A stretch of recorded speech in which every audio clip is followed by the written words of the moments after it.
My Securitron can help.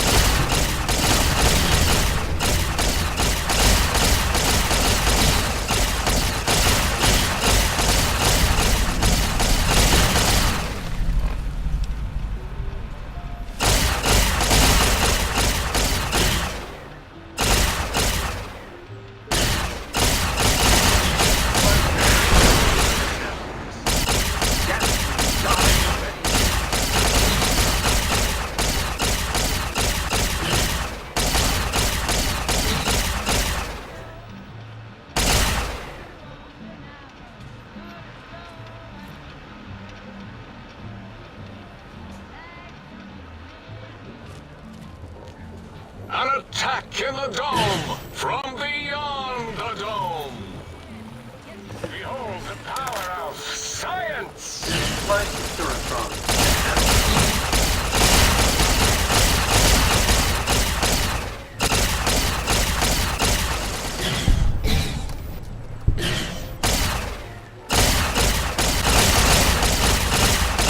What will my weapons do? Locate and destroy.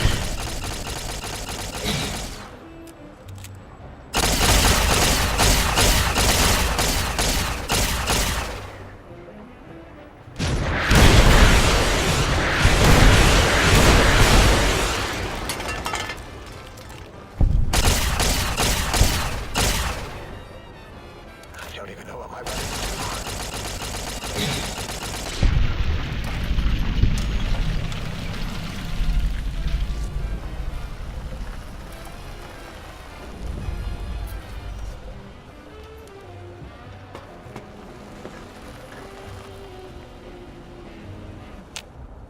As it had been in the years before the Great War, Big Mountain, the Big Empty, became home to one of the brightest minds of the 23rd century.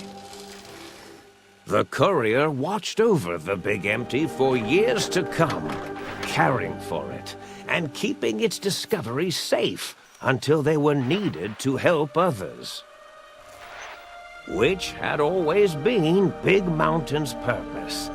Past the laboratories and science, it had always been intended as a place to build the future of all mankind.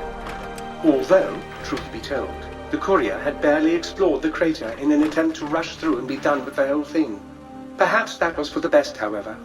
Curiosity, while sometimes rewarded for its efforts, often proves to be equally dangerous.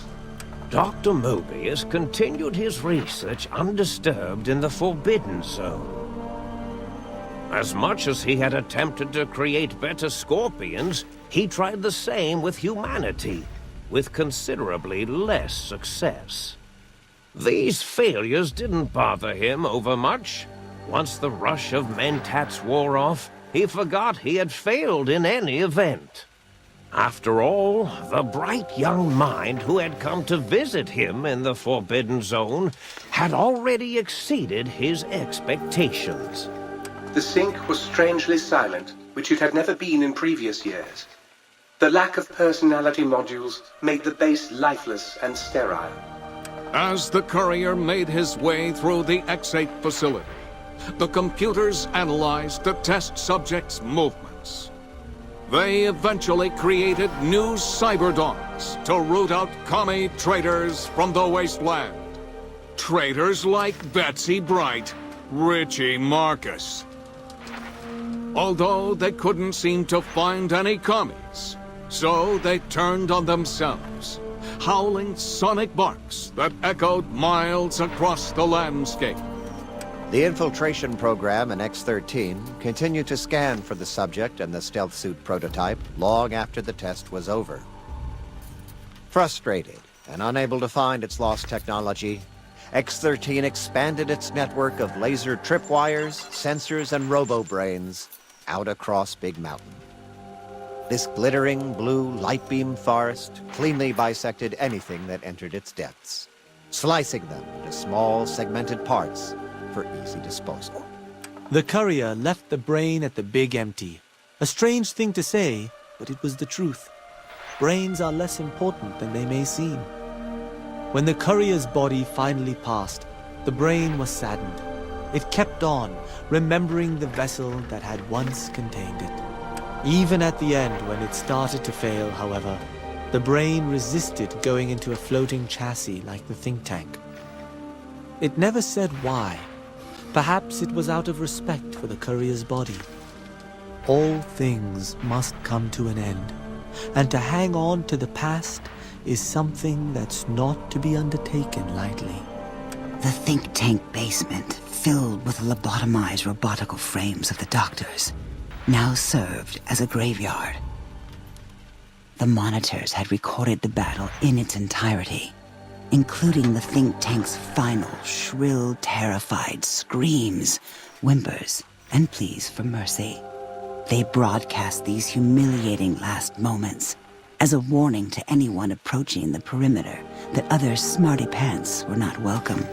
The courier was the inheritor of the Big Empty, and there was room for only one will in the halls of the think tank dome. There is an expression in the wasteland, old world blues. It refers to those so obsessed with the past they can't see the present, much less the future, for what it is. They stare into the what was, eyes like pilot lights, guttering and spent, as the realities of their world continue on around them. Science is a long, steady progression into the future. What may seem a sudden event often isn't felt for years, even centuries to come. In the times following the Second Battle of Hoover Dam, however, old world blues took on a new meaning. Where once it was viewed as a form of sadness, nostalgia, it became an expression describing the potential for the future.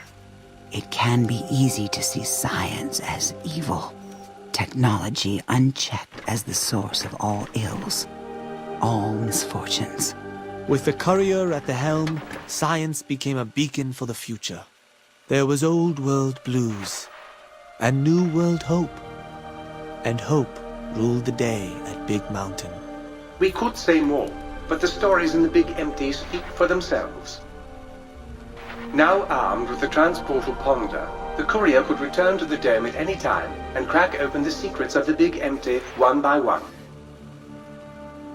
The Sink sat vigilant, waiting for its master to return, shoes covered in Mojave dust. Only one road yet remained, and it was one the courier had to walk alone.